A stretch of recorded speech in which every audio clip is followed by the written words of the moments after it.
The British man of letters Edmund Burke founded modern conservatism in the 18th century. Today, a British man of letters is redefining conservative for the 21st. With us today, Sir Roger Scruton. Uncommon knowledge now.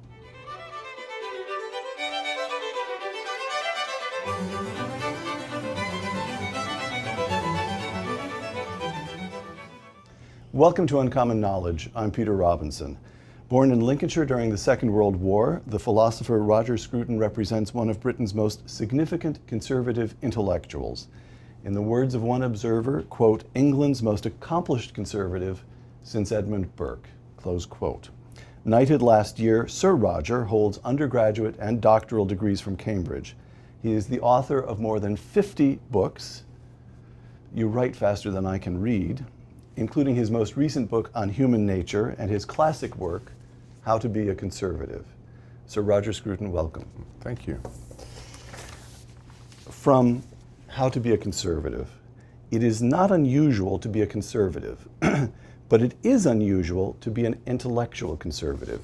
In both Britain and America, some 70% of academics identify themselves as on the left, while the surrounding culture is increasingly hostile to traditional values or to any claim that might be made for the high achievements of Western civilization. The press, the bureaucracy, the universities, all hostile to conservatism. Why? It's a very good question. I think I spent my life trying to answer it, in fact. My impression is that this hostility comes in part because people who self-identify as intellectuals and thinkers also want to identify themselves as in some way outside the community, standing in judgment on it, gifted with superior insight and intellect, and therefore inevitably critical of whatever it is that ordinary people do by way of surviving. You know, and so we have created an intellectual class which by its nature does not identify with the way of life around it, and tries to gain another kind of identity through its critical stance. And produces the paradox that within academic circles and within the press, to be a liberal instead of a conservative is almost boringly conventional. Yes, I mean that's right. There is the convention is to be hostile to conventions. Right. You begin, I'm showing this book because I want everybody to get a good look at it. It's a wonderful book. You begin How to Be a Conservative with a marvelous essay on your own journey from left to right. And you identify a couple of events in particular as crucial in that journey. In the spring of 1968, you're in Paris. Mass protests take place across France. I quote, How to Be a Conservative. May of 1968 led me to understand what I value in the customs, institutions, and culture of Europe. Paris explodes, and young Roger Scruton decides to become conservative, not to join the students in the street. Why? Well, gosh, why? I mean, for a start, the thing that most struck me about those students in the street was the sentimentality of their anger. It was all about themselves. It wasn't about anything objective. Here they were, the spoiled middle-class baby boomers who'd never had any real difficulty to cope with, shouting their heads off in the street, burning the cars belonging to ordinary proletarians whom they pretended to be defending against some imaginary oppressive structures erected by the bourgeoisie. The whole thing was a complete fiction based on the antiquated ideas of Karl Marx, ideas which were already redundant in the mid-19th century. So they were enacting out, if you like, a self-scripted drama in which the central character was themselves. Again, from How to Be a Conservative, only someone raised in the Anglosphere could believe, as I believed in the aftermath of 1968, that the political alternative to revolutionary socialism is conservatism. Only someone raised in the Anglosphere. Yeah. Yes, I think if you look around the world, those political parties and political movements that identify themselves as conservative, it's only in Britain, America, Australia, possibly India, that people would even use that word. Because there's a tradition which we have inherited from Edmund Burke and the reaction to the French Revolution of recognizing that there is an alternative to revolutionary change, and that is not changing. And this extraordinary original idea only enters the heads of English-speaking people. I don't know why, but it's something to do with the English language. It's sort of accommodation of eccentricities, the fact that we live a life based on compromise, the common law, which tells us that the ordinary person is in charge of the law, not the people there who are pretending to impose it on him. You know, all those things which we've inherited from hundreds of years, actually, of discussion and debate, they make it natural for us to say, you know, let's not change. The second large event in your own journey, a visit to Poland and Czechoslovakia in 1979 awoke me to the fraud that had been committed in socialism's name, and I felt an immediate obligation to do something about it. 79, the Pope visits Poland, you get the feeling that things are beginning to break up, but it's still, the iceberg is still sitting on Eastern Europe. Yeah. What happened in Czechoslovakia and Poland? What did you see? How were you well, awakened? I was there in Poland in the wake of the Pope's you visited afterwards. pilgrimage to his country.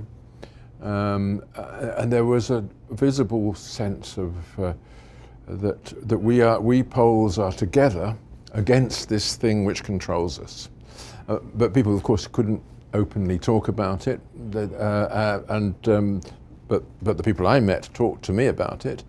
Then when going to Czechoslovakia, where, of course, the oppression was much heavier, I got involved in talking to people who were actually trying to organize underground seminars at the university, underground, well, curriculum, if you like, for young people who have been excluded from the system, where there was a real consciousness that it was a life and death struggle. Either these societies were going to be finally killed off by communism, or people were going to try and keep them alive in the catacombs. And it was my first vision of a catacomb culture, which, as it were, reenacted what the early Christians had to go through in the Roman Empire. Now, you also say you felt an immediate obligation to do something about it, and here, correct me, but as I understand your training, your formal training is as a philosopher. Yeah. And in your lifetime, philosophy has gone off in all kinds of directions, in this country in particular, and headed off in the direction of formal logic. Yes. I take it that you decided that you intended to continue to do the work. You intended to work in the tradition of Aristotle, philosophy as it bears on ordinary political life. Is that correct? Well, yes. I've always thought that philosophy has ordinary life as its subject matter. That's what it's about. But it is also a reflection on ordinary life and its meaning. But when it came to working in Eastern Europe, my main thought was that what young people there especially needed was not merely philosophy, but a whole range of knowledge which had been excluded from the official curriculum. For instance, knowledge of history, knowledge of literature, a knowledge of the way in which those things connect, how music and art and literature feed into a vision of your society, and of course knowledge of the religious traditions of their countries. Now, all those things had been excluded by the Communist Party from the national sense of identity, but it didn't alter my view that they'd also been excluded from our societies too by the universities themselves. You know, most young people today leave a university having studied history, but not actually knowing very much about it. They will know about the periods of revolutionary struggle and other things that have appealed to their professors as part of their own self-glorification. But they won't know the sort of things that are, as it were, interred within the spirit of the people. Mm. Your visit to Poland and Czechoslovakia took place again in 1979. Mrs. Thatcher becomes Prime Minister in the same year. Your views of Mrs. Thatcher are a little more complicated, I think, than an American conservative would expect to read, picking up a book entitled How to Be a Conservative. On the one hand, and again I'm quoting, "In the midst of our discouragement, Margaret Thatcher appeared as though by a miracle." And that surely that surely is the way it felt to many people. On the other hand, and again I'm quoting Roger Scruton, quote, "I never swallowed in its entirety the free market rhetoric of the Thatcherites," close quote. So explain that. She's this miraculous being, but there's a lot of hogwash involved. Well, she came into our lives as a representative of our country at a time when the country looked particularly enfeebled by the trade unions, by the whole Labour Party attempt to rope society into a communal prison run by the state. All that was wonderful. We felt, phew, we don't actually have to go along with all that crap. We can do our own thing, and we can revert to our natural condition as rebellious, eccentric Englishmen. But she felt that she had to embellish it with a complete doctrine, which she borrowed from the Institute of Economic Affairs, about the need for market solutions to every social problem. Now, I'm all in favour of market solutions where they apply, but not every social problem does have a market solution. And there is a need for the maintenance of traditions in education and in culture and in the law, which are not traditions of free enterprise, but much more conditions of some kind of collective renunciation. People renunciation of the state. No, renunciation of one's own individuality. That's what a culture is, partly. And I think she wasn't sensitive to all that aspect of things. And you have to remember that we inherited, at the time when she became prominent, we inherited a society and an economy that had been radically changed by the Second World War and by the socialist governments that came into being because of the Second World War. Yes. People wanted a government based on planning because they had felt that the war showed the need for planning. If it hadn't been for planning, we wouldn't have survived it, and we almost didn't survive it because people weren't ready for it, etc. Well, actually, let me pursue that point if I may, because needless to say, here we sit in Washington in the second month of the Trump administration, so I'm going to haul you from Margaret Thatcher to Donald Trump, even if you come screaming. So again, How to Be a Conservative. Pressed for arguments, I'm quoting you, Mrs. Thatcher leaned too readily on market economics and ignored the deeper roots of conservatism in the theory and practice of civil society. You've just said this, but I want to tee it up again. Family, civil association, the Christian religion, and the common law were all integrated into her ideal of freedom of the law. The pity was that she had no philosophy with which to articulate that idea. She felt it, she knew it, but she'd not thought it through and in a way that permitted her to articulate it. All right, here's Mrs. Thatcher. Now, if I may go a step backward, and I am doing something very dangerous because my knowledge of this history is tenuous and yours will be deep. Winston Churchill had the capacity to articulate this deeper conservatism. Throughout the war, he's talking about love of native land. He uses the phrase, he actually uses the phrase, which would today have the man thrown in jail, he uses the phrase Christian civilization. And yet, in the 1945 election, in the face of the socialists, because he lacked a vocabulary to talk about free markets, he was naked before Attlee and this socialist impulse. And so what I'm getting at is, it almost, of course I want to come to the American situation in a moment, but it almost seems to me as though there's a kind of ideological teeter-totter conservatives in Britain either get to talk about free markets or they get to talk Churchill, Macmillan, Eden to the extent that he talked about anything, Heath later on, or they get to try to talk about cultural conservatism. Somehow the two don't seem to go together. Yeah. Is there some reason for that, or is it mere happenstance? No, that's a very insightful observation. I think since Edmund Burke, we've had this tension between the adoption of the free market as the instrument of economic organization, the primary way in which a society should create and exchange goods, and the sense that some things should be withheld from the market, and that those things are just as important, but much more difficult to defend. And of course, Burke was talking about those things that should be withheld from the market, love, family, and so on. All societies have recognized from the beginning of history that a market in sexual relations is the end of all social coherence. But it's always very hard to say why. But that's just one example. And you know, all the things that matter to us, as soon as we recognize how much they matter, we want to withdraw them from the whole business of exchange and proliferation, and as it were, hug them to ourselves. And that is, it's that aspect of humanity which is so difficult to articulate. But as you rightly say, Churchill did articulate it, and it's so much easier when it's under threat. I see. Of course. All right. We're creeping up to Trump, but first one more large question about Britain. Brexit. Last June, the United Kingdom held a referendum on whether to remain in or to leave the European Union, and overturning the predictions of virtually every poll and virtually every pundit.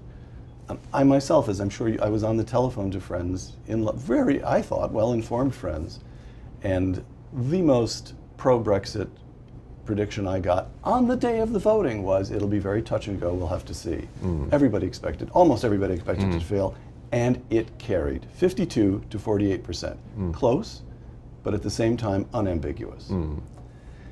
Sir Roger Scruton, speaking on the BBC soon afterwards, quote, "The experts failed to see that the British people are profoundly democratic and do not accept to be governed by bureaucrats who are not accountable for their mistakes," close quote. Now, one hears it said over and over and over again that it was xenophobia. The Brexit was a reaction against immigration. And Roger Scruton says it was a blow for democracy. Explain. Well, could be both. But I think what has been the feelings of opposition to the European Union of much longer standing than the recent feelings about the mass immigration from Europe. And they have been about democratic accountability. The thought being that, you know, more than half, I think in nearly 2/3 of the laws rubber stamped by our Parliament originate in Brussels, in the minds of bureaucrats who have no knowledge of or interest in the peculiar social conditions of Britain, which are very peculiar because we haven't been interfered with in this way before. And people have resented that, and rightly, because after all, what is democracy? It is if it's not the ability of a people to decide for themselves about the laws that operate in the country that is theirs. You know, and that reference to the country, our country, is absolutely fundamental to the democratic idea. It is true, of course, that British people also reacted strongly to the mass immigration at the rate of something like 300,000 a year of people from the former communist countries. You know, they were brought into the European Union without any mandate, any popular mandate from the existing members. They were people living in countries ruined by communism, suddenly given the opportunity to settle in places which were not so ruined. England, in particular, and Britain in general, has the advantage that its infrastructure was not destroyed in the war. Right. It speaks the international language. the freedom to settle there and to enjoy what the British people had defended at great cost to themselves, it was suddenly offered to these people. Inevitably, they all transferred to Britain. And it's not xenophobia to recognize that your life, if you're an ordinary person, that your life has been changed when suddenly people better qualified than you are competing for your job, where your child is going to a school where English is the second language, where your right to social housing has been conferred on people who never paid anything to obtain it, etc. Right. So, one more question about Brexit. You've spoken about the peculiar customs of Britain. You've spoken about the distinctiveness of the Anglosphere. So is it your position simply that Britain ought to have left the European Union, or is it your position that the European Union in it is bad for everyone? I mean, one can see the Germans with war guilt. It would be lovely if they could dissolve themselves in a new sense of international identity. Spain wanting to rejoin Europe after the years of being cut off under France. You could create a kind of psychological case for every continent. The Italians would far rather have their money supply run by good, steady Germans than by their fellow Italians, and so on and so forth. So the European Union, let the continent have it. It's just that it's improper for us to be in, let us be out. Or the European Union is a nasty piece of work in and of itself? Well, I would say, when I did say this prior to the vote, that what is needed is not simply for us to withdraw from the treaty. What is needed is a new treaty, one that we could accept and that everybody else could accept too. And my view is that treaties are dead hands. They weigh upon you. Maybe beneficially if they're restraining you from doing something that would otherwise be destructive, as peace treaties do, but they might actually prevent you from taking the measures needed to cope with the new situations. And treaties don't adapt, and the more signatories to them there are, the less likely it is that they ever will adapt. And that is the problem. We were living under a treaty signed 60 or conceived 70 years ago by people long since dead in a situation that has vanished. Why should we be governed by it? Because it's unusual for a treaty in that it sets up a system of government. And so you have a system of government which is essentially non-adaptable. My view is get rid of it, and everybody come together again, seeing if they can get another kind of treaty which answers to all their separate national interests. The Poles, take the Poles, they thought it was great to join the treaty because at last they would have a system of law which would replace the complete nonsense of communist legality. They had access to proper infrastructure and markets and so on. What they did not realize is that they would also lose all their youth, so that Poland is in a state of demographic collapse. Everyone goes off to London.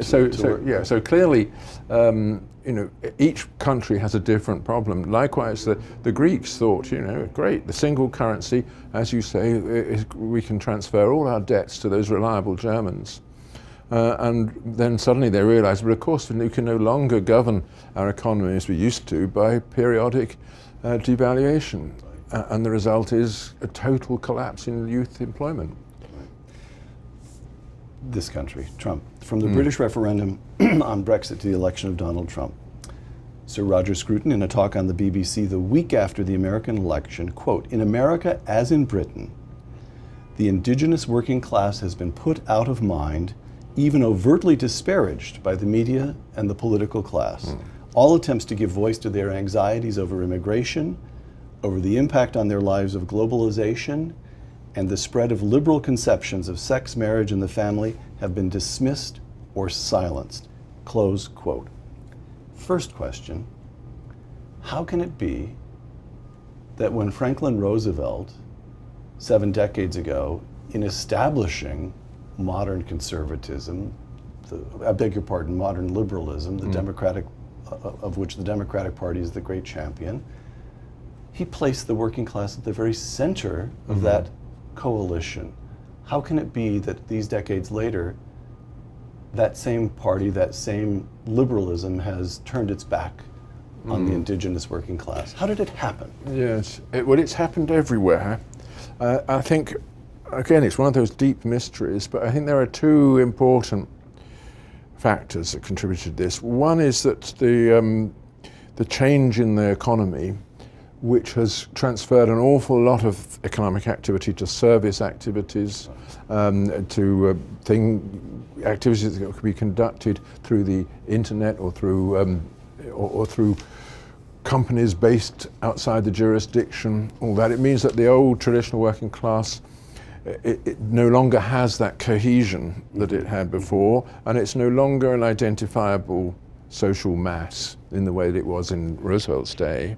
That's one very important thing. The other important thing is that the liberal establishment has ceased to represent the interests of that class anyway. It represents the interests of people who are saying that they represent the interests of that class. It's a self-serving ideology of people who want to appear virtuous without the cost of it. And people in the media, the administration and so on, who love the image of themselves as defenders of the people, but recognize that when in the proximity of the people, they feel nothing except repugnance. You're making a moral point.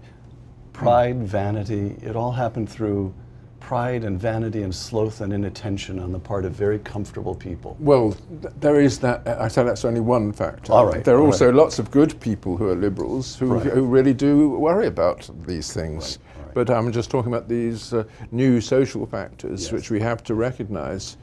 You mentioned these factors that are legitimate concerns, anxieties over immigration. Now, again, one will hear over and over again, the American anxiety over immigration is xenophobia. It's just immoral to think you can draw a line at the border and keep out the people in the south of the border have immortal souls just as those, well, of course the liberal would doubt that, but they're worth, they have as much value as, all right. Then the other bit one here is it just economically, the more immigration, the more the economy grows. And then a kind of counter argument, but still it's the argument against the concern for immigration. Immigration is slowed as the Mexican middle class has risen, and partly because our economy is slowed. Net immigration from Mexico is almost zero, and net immigration from everywhere else in the world is 1 million people a year, and in a population of 330 million, you can live with that. So there are all these arguments. Why should anyone be anxious over immigration? And yet you would argue, I think I take you to argue, that it is actually a legitimate concern in this country. Well, yes, I mean, again, there are many factors, but illegal immigration has been a great concern to people. There are 10 million illegal immigrants possibly in this country. And I think ordinary people say, look, if the first thing that somebody does when coming into the country is to commit a crime, should he really be allowed to stay? You know, I think this is a very strong argument. Of course, legal immigration, which has the consent of Congress and therefore the consent indirectly of the people, is not something that people are complaining about, not in the same tone of voice in any way. But then again, you have to recognize that what is being asked of the people is to offer hospitality to those who are not currently part of their home. You can offer hospitality to others if you have a secure home from which to offer it. But if that home has become insecure, as it has in large parts of Europe because of immigration, then what are you asking of people? You're asking of them essentially to deterritorialize themselves, to detach themselves from the place that is theirs, you know, without giving them any alternative. The spread, another of the concerns that you mentioned, I'm quoting you again, the spread of liberal conceptions of sex, marriage, and the family. And this is a legitimate concern. Here's the difficulty about that one. All the figures, divorce rate, illegitimacy rates, and so forth, all these are at least as high among what, it depends on how you would define the indigenous working class and so forth. But The argument could be made that the indigenous class has no right to be, the indigenous working class, again I'm using your phrase, the indigenous working class has no right to be upset about these liberal conceptions of sex and marriage and the family because they're the ones who've embraced them. Mm. To which Sir Roger Scruton replies, well, I would reply that just that we all of us fall away from the standards that are required in this area. That is undoubtedly the case because this is the biggest area of temptation. But it is also the biggest area in which examples are needed and in which a culture of resistance is needed. That culture of resistance was absolutely vital to the protection of the working class family and especially of children who need a father at home and have lost that protection. And it is undeniable that it's liberal propaganda which has made it almost impossible to say those things. And it's not possible to say the things that are needed in this area unless you're Charles Murray and don't care about what's said about you anyway. Or Sir Roger Scruton. Well, yeah. That makes two of you. Yeah, exactly. The point is it's an area in which the truth has been made unsayable by the liberal censorship. All right. And along comes Donald Trump. Mm. And whereas Mrs. Thatcher made, not exclusively, but made largely economic arguments, Donald Trump is making different kinds of arguments. Make America great again. Mm. Does Roger Scruton approve of the 45th Chief Executive of the United States? Well, that's a direct question which is not strictly relevant to my vision of the world, but rewrite the question. How do you want to grapple with Donald Trump? Well, I'd rather not. But of course, his defects of character are so manifest that one can, as it were, recognize recognize that he's put you in a new position. You know, he is the legitimate president of the United States, and he won the election on the basis of things which were rightly said. Some things were rightly said, and also on the basis of other things which you could criticize, which perhaps should not have been said. Did he have the virtue, to go back to the point you were just making, did he have the virtue at points during the many points during the campaign, of saying the unsayable? Yes, one of the reasons why he was elected is exactly that, and this is one thing that I said in my BBC talk that you referred to earlier, that people have been living under a regime of liberal censorship which makes it very hard to say things without being accused of faults like racism, xenophobia. You yourself mentioned this, which nobody wants to be accused of, but which are very easy to, these are accusations which are very easy to make because there's no criterion on the basis of which to make them, other than the feelings involved. Mm. So, if I may, maybe this is the way to ask you to address Donald Trump, a man who's resistant to grapple with him. Trump and his critics, and as I read it, and I have a couple of quotations here for you, criticisms of Donald Trump you'll recognize, partly of course because you followed the American scene very closely, but partly because they echo or have echoes in Britain. Here's John McCain speaking very recently, Senator John McCain speaking very recently at the Munich Security Conference in oblique, but not that oblique, criticism of the president. What would the founders of this security conference say if they saw our world today? They would be alarmed by an increasing turn away from universal values and toward old ties of blood and race and sectarianism, close quote. Donald Trump and also Sir Roger Scruton champion the native land, the indigenous, the organic culture, and here that can be called. You want to turn us back to blood and soil, blood and race and sectarianism. You see, that's the kind of language which I reject. My view is that the country is a vital part of our identity. I don't mean by that blood and soil in the Nazi sense. I mean this land, the place where our jurisdiction operates.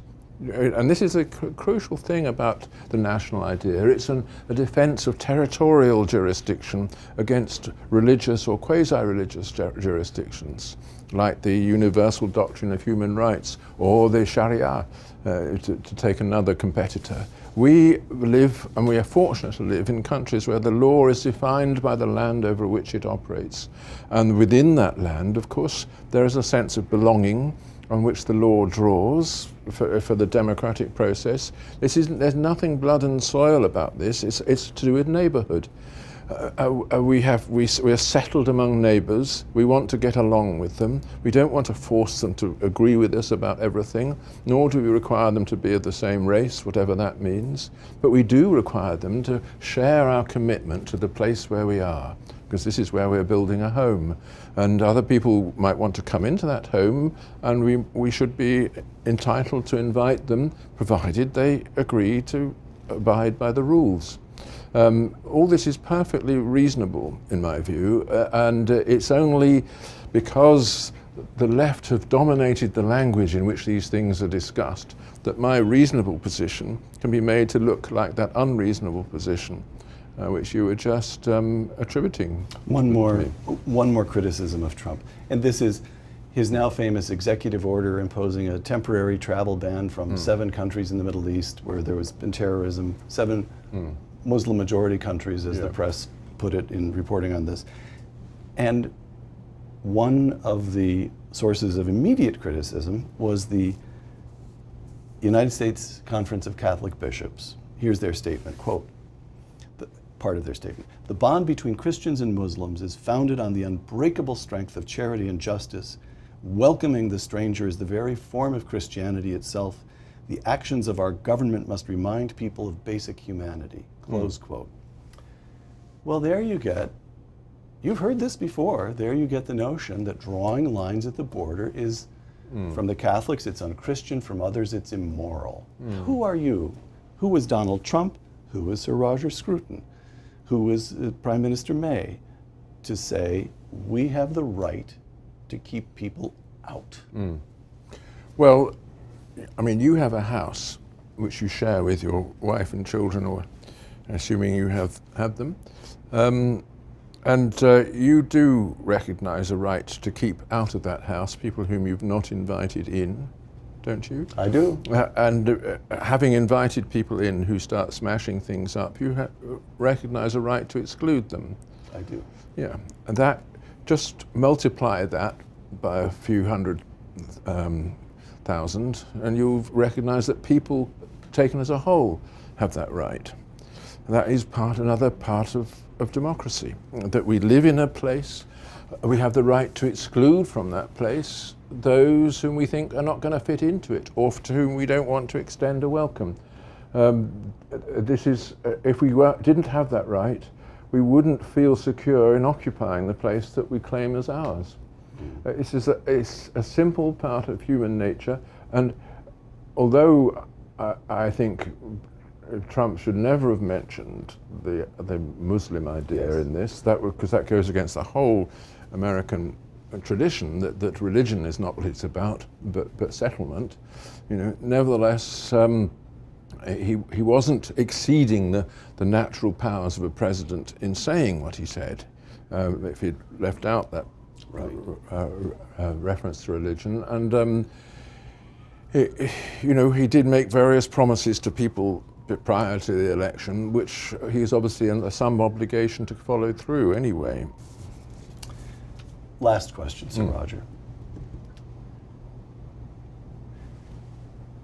If I feel this way to some extent, actually I feel this way to a great extent, I'll just ask this question on my own behalf. I was about to hide behind and say, there will be people who listening to this feel. I won't do that. I'll say, I feel it myself. Wonderfully compelling. Everything you say, hugely attractive. But here's where and it causes fills the heart with hope. There's a way forward. But then comes the thought, oh, but it's nostalgic. It's the Shire. It's Tolkien, for goodness sake. Even England isn't green and pleasant in quite the same way anymore. And we've got in Britain itself this massive, for all one can see, permanent state apparatus.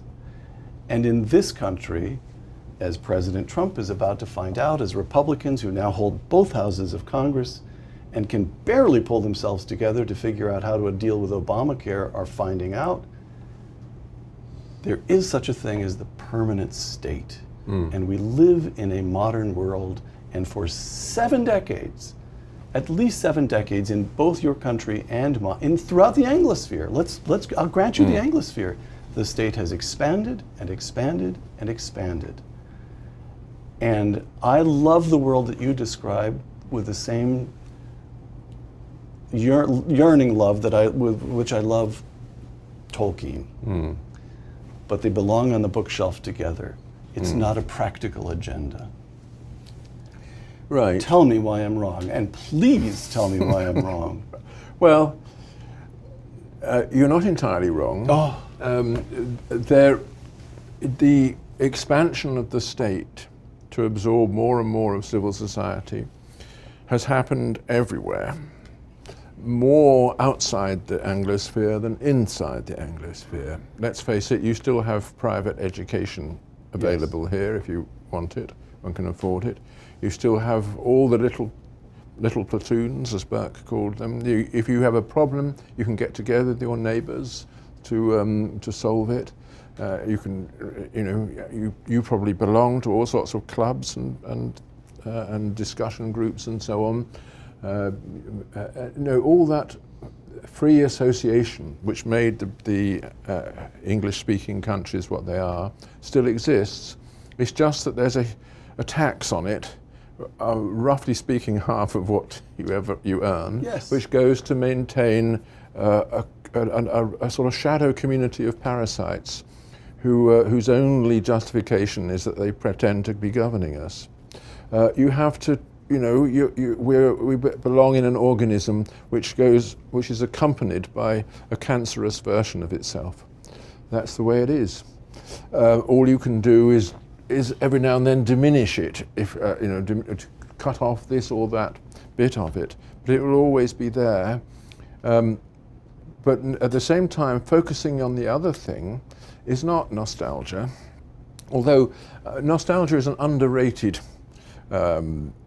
aspect of the human condition. Remember the founding work of literature of our civilization describes Odysseus' decision to give up immortality and life with the goddess in order to travel across dangerous seas to his home.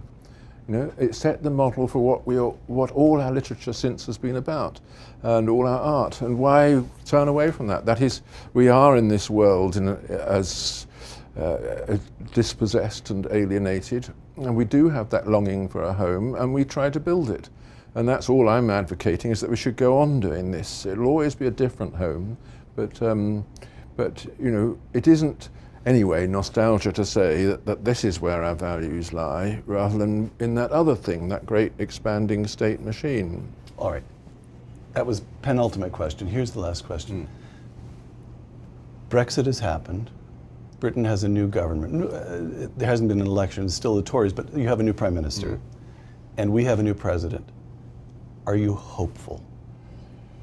I've never in my life been hopeful. I take the view that pessimism is the wise position to adopt, because you're always agreeably surprised. All right. Sir Roger Scruton, author of more than 50 books, including the superb How to Be a Conservative. Thank you. Thank you. For the Hoover Institution at Uncommon Knowledge, I'm Peter Robinson.